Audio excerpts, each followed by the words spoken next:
Hey everyone, this is BioDragon Prime, and it's time for another Goosebumps read. The book we're reading today is The Haunted Car. This is a reprint of Book 21 in Goosebumps Series 2000. Ghosts, start your engines. Mitchell Moynihan kept going to his bedroom window to peer down at the car. A streetlight made the chrome bumpers sparkle and the sleek blue body glow. Mitchell couldn't resist. He had to sit in the car. Holding his breath, he crept down the stairs out the front door. He stepped around to the driver's side and grabbed the handle. Go ahead, a voice whispered. Climb in. Mitchell had no idea how scary the ride was going to be. Listener beware, you're in for a scare.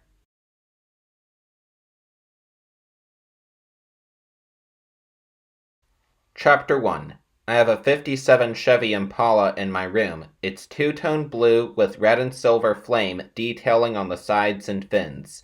And I have a '92 Firebird V8 with a twin-cam engine and black leather interior.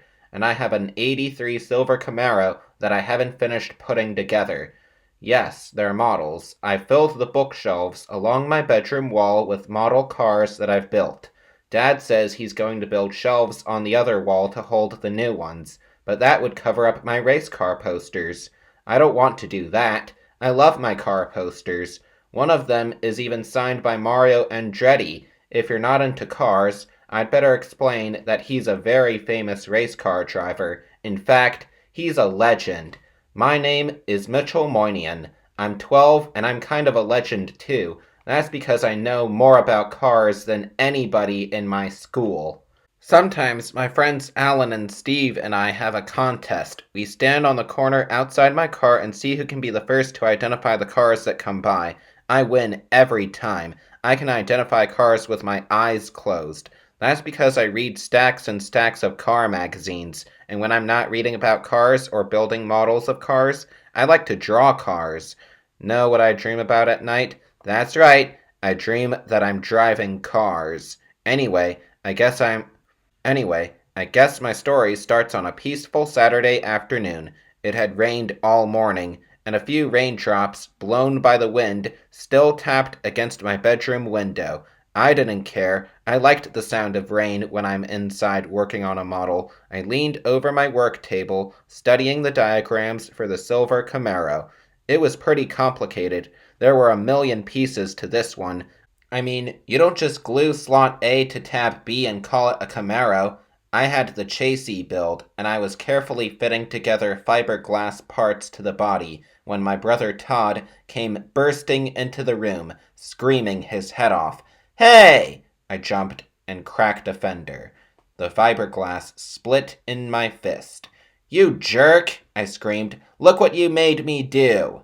Todd didn't even look down at the broken fender. Hurry! Help me! He cried. You've got to come! Quick! Todd is 7. He's not into cars. I don't know what he's into. I guess he's into scaring himself. He's been very weird ever since we moved into this creepy old house last year. We had a perfectly nice house back in Toledo, but Dad got a new job and we had to move to Forest Valley, and Mom and Dad bought this huge, old, broken down heap. The house leans over a high peak on the top of Hunter Hill. You can see our house from town in Forest Valley below. Even from so far away, the house looks like a haunted house in a horror movie. I think they bought this wreck because Dad likes to build and repair things. He watches all those fix-up-your-own-house shows on TV and says, I can do that, except he really can't. As Mom says, when it comes to being handy, he's all thumbs. Anyway, Todd has been acting really weird ever since we moved in. He is convinced the house is haunted. He's always seeing ghosts in every room. He's always screaming and carrying on and freaking himself out. Do you believe it? The poor guy has to sleep with his lights on.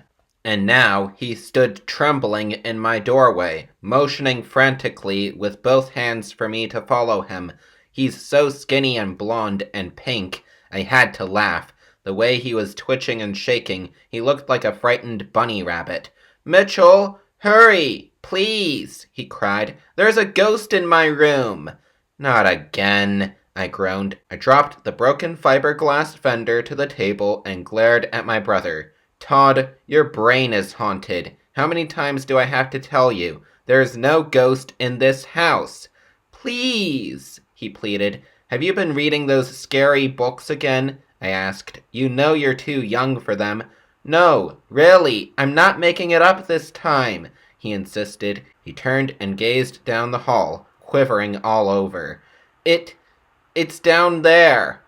Okay, okay, I muttered. I climbed to my feet, shaking my head. You wrecked my Camaro fender. There'd better be a real ghost this time. There is, he murmured. For real, in my closet. I saw it. He stepped aside to let me pass. I peered down the long, dark hallway. Gray light washed in from the tiny window at the far end. Dad had started to put up ceiling lights, but he needed someone to help him with the wiring. In the meantime, the long hall was always dark, and the ancient brown wallpaper on the walls cracked, and peeling didn't make it any brighter. The old floorboards creaked under our feet as I led the way to Todd's room.